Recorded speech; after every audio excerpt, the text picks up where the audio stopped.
मुश्रीफ साहेब, तुम्ही काय सांगाल, आज भाजपने ज्या प्रकारे जल्लोष केला, हा लाडू ढोल ताशा वाजवले?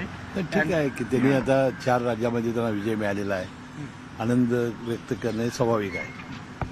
परंतु त्या 4 राज्याच्या निवडणुकीचा परिणाम या महाराष्ट्र होईल असं नाही.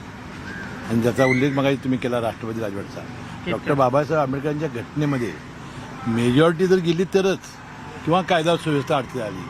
मला वाटतं एवढं शांततेने गुण्यागोविंदाने आमचं राज्य चालू आहे. इथं काय कायदा सुव्यवस्था अडचण झालेली नाही. 170 लोकांपेक्षा जास्त बहुमत आहे. जर अध्यक्षपदाची निवडणूक झाली की आपल्याला दिसेलच. त्यामुळे तो सवालच येत नाही.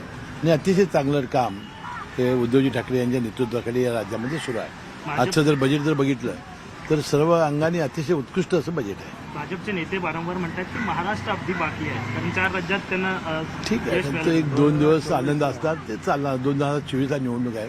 ठीक आहे, ज्या वेळा विजय मिळत असतो तेव्हा स्वाभाविक आहे, माणूस उत्तेजित होत असतो. देवेंद्र फडणवीस असं म्हणाले की 2024ला सत्तांतर अटळ आहे. ठीक आहे ना, त्यांनी काय म्हणावा त्यांचा भाग आहे. आणि आम्ही अनेक वेळा सांगितलं, आम्ही तिन्ही एक असलो. कुठलं सत्तांतर? महाराष्ट्रातलं. तिकडे केंद्रात पण सत्तांतर 2024ला.